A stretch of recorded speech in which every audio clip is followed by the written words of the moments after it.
Yes, YouTube, hope that you're doing okay. It's Ben Hawksworth at The Coach Consultant, and today I'm going to be covering how to create high impact, response driven social media content. And I wanted to do this video because there's a new age of content that's out there where all people are doing is just focusing on going viral, just getting reach, just getting followers, which by the way, you absolutely, completely and utterly definitely need to be doing. But the aim of the game when you're running your own business is to obviously make money. If we want to make money, we need to create a stimulus, to then create an action, to get a response, to someone to book a call or download or purchase something that we're doing. So what I'm going to do today is I'm going to do a step-by-step example on exactly how you look to build a social media strategy around stimulating a response, how you refine it, how you build on it, and a step-by-step walkthrough on exactly this type of approach, alongside obviously playing the algorithm, the social media trends and everything else onto that side. Because at the end of the day, there's absolutely no point in getting 100,000 followers if people aren't purchasing from you, right? You've got to have a balance from both, and hopefully, or definitely by the end of this video, you're going to have a hell of a lot more awareness on what you need to be doing with social media, and it's an easy step-by-step process. Right, so before diving into a big step-by-step breakdown on loads of stuff to actually build a social media strategy, I want to walk through this picture because I think it's a really good example to explain the principles associated with content marketing and stimulating response from people and creating a form of action to get a sale, call booking, or whatever it is that you're looking for. So when we're diving onto here, I'm going to point out 3 emojis on here. I'm not going to go for every single one of them, but imagine these are the emotions that someone experiences from obviously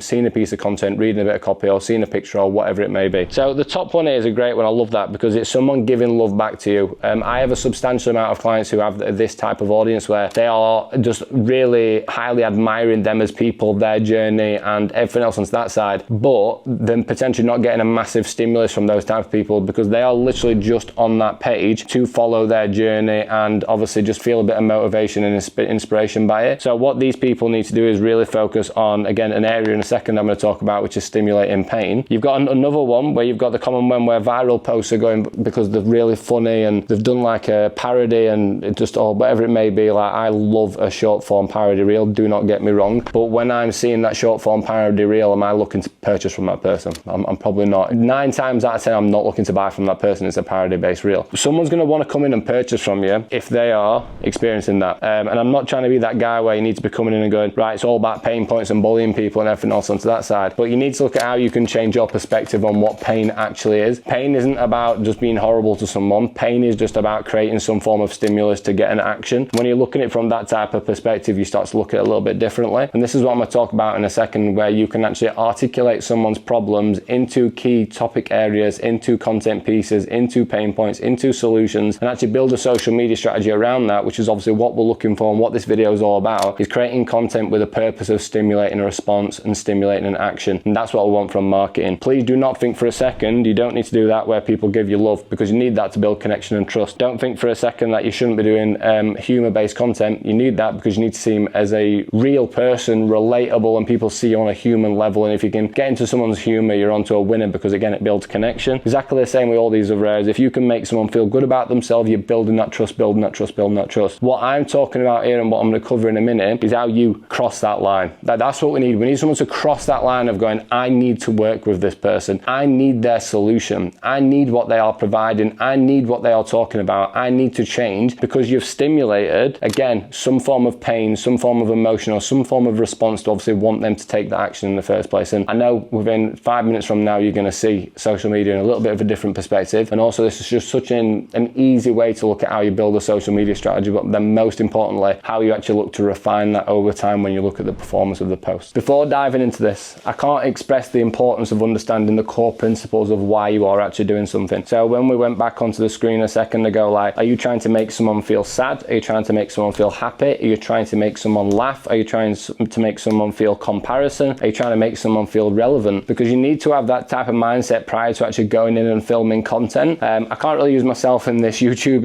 example. The main thing I'm trying to do is provide as much value and trust as humanly possible. Like, that's basically what my strategy is and what I'm trying to do, and just help fitness professionals from the ground up, whether they're on 0k, 5k, 50k, 250k a month, right? Just value that I'm trying to put is throughput. But when you're looking at your content to really stimulate a response, you need to be coming in really thinking about the emotions that someone's going to go through. So for example, when someone's watching this, they may experience like, oh, I'm really not that confident with social media, I need to get help. My solution is I have one-to-one social media managers, right? So that's just how I want you thinking prior to actually moving into this. So this is a really, really easy exercise that I actually used to do myself, and then I've taught a lot of fitness professionals how to do, and that is just moving like a step-by-step process process. So as a first starting point, the first thing that you need to do is highlight their actual primary problem. So this is the single most important arrowhead problem that that person is experiencing, right, within your niche. After that, think about, right, based on that primary problem, what is the secondary issue that they are facing within that niche? And then the final one, and this is why it's so important to make sure that you do have a real heavily specialized niche, because you can't get that level of specificity and you're not really going to be speaking to someone, is focusing on selecting a hyper specific problem. So that is a problem that only that person in that niche would understand. So it'd be like someone coming to me with a problem directly associated, being a dad, I've got a dog down here, a husky dog owner, 7-figure business owner, husband,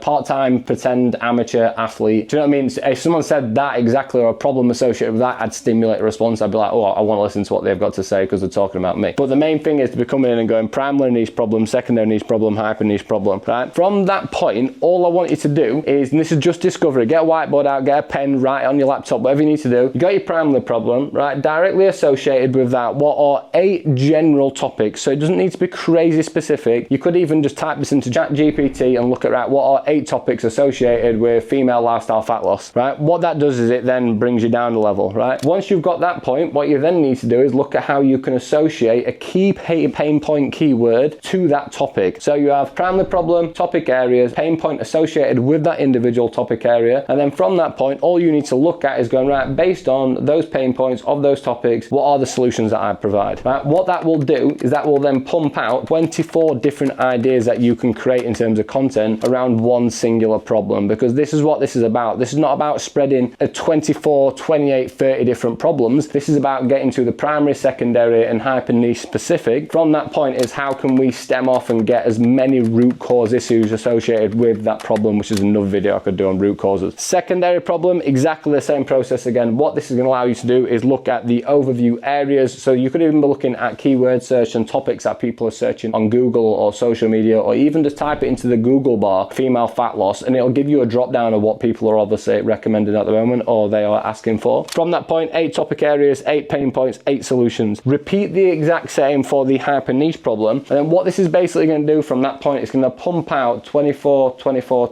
different topics. And then I don't want you to suddenly turn around and make, but when we come into here, that's 72 different content ideas. I definitely do not want you to be making 72 content ideas. It's the worst thing you could do. What we're going to do from that point is once we've got 72 ideas, we're actually going to refine that again, right? So how people normally look at social media is they will go, right, this is the problem that they're experiencing, so I'm just going to talk about that problem, talk about that problem, talk about that problem. But what we're trying to do here is we're trying to go through a step-by-step process of refinement, review, and then performance. So with here, this is almost like a colander. So imagine you're pouring potatoes or whatever it is and water or rice into a colander. All the not very good stuff is going to come out and it's going to filter, and then we're going to be left with the good stuff obviously in the colander, and that's what we're basically looking for here. So we're refining down to topic area, to a specific pain point, to a direct solution that you can definitely provide in your program. That's very important. From that point, we've got 72 different content ideas, and then out of that 72 you've got a top 24, right? From that point, once you've got your top 24 content ideas, you will then literally just run test. So do like a Petri dish when you used to be in, you might even still be at school now if you're watching this on YouTube or university or whatever, but if you are in science class and you've got like a Petri dish, what we're going to do is we're going to put that in a Petri dish, and then what we're going to do is we're going to test it, we're going to see what's working, see what type of responses we get, see what performance and views is like, see what type of call bookings we get off the back of the kind of posts that we're putting in our conversations. And over a 24-day, or if you stretch that over 30 days, what you'll basically do from that point is you'll get to a point of saying, right, actually out of that 24, I've then got 12 key problems or topic areas which are obviously getting the best type of response. And then you repeat that same process again. So off the back of the top 24, there were 18 really good posts, right? Out of those 18 really good posts, how can I create more topic areas around them, more pain points around them, and more solutions around them? And it all becomes a refinement process. But obviously on here, you can bring in humor, you can bring in emotion, you can bring in making someone feel sad. But the main thing is the refinement process of isolating 3 into many while still maintaining that level of specificity. And this is where, in my opinion, content creation becomes a little bit more fun, because you're actually thinking about what you're creating. And also when you do it in this type of style, you can plan weeks in advance, and you also review in the process. Every time you come to filming again, you're more confident because you've looked at the data, you've thought about it. And once you are thinking about content, I can dramatically, genuinely promise you, especially with me doing YouTubes at the moment, the more you are doing it, the more you are thinking about it, and the better ideas you're going to get coming forwards. And that's the biggest thing for me is don't just go into social media and be like, right, I'm suddenly gonna just post whatever and hope for the best, right? That's stupid. That's like getting a client on board, giving them a random diet, giving them a random training program and expecting them to get a really, really good result. Your content is obviously part of your scalability structure. It's one of your biggest pillars. So make sure you are putting as much effort into it as humanly possible. So again, step by step, primary problem, secondary problem, hyper niche problem, 8 topic areas around that, 8 topic areas around that, 8 topic areas around that, 8 pain points on those topics, 8 pain points on those topics, 8 pain points on those topics, 8 solutions associated with those pain points, 8 solutions, pain points, 8 solutions, pain points. Create your 72 list, isolate your top 24, out your top 24, see what's top performing, double down on the top performing. Social media does not need to be a painful process in any way, shape or form when you put time, effort in and you do it right from the start. If you are creating content for the sake of it and posting it and hoping for the best, then yeah, it's going to be a painful process. You're going to fall out of love with it and you're just going to basically be really inconsistent, and so is your lead gen and so is your sales. Do that step-by-step process. Take your time, do it right from the start. And again, if you're at a point where you're thinking I need a little bit of help with my social media, if you click the link somewhere around my channel, there's a load of results that we've got with people on social media alongside obviously the S3 Smart Scaling system,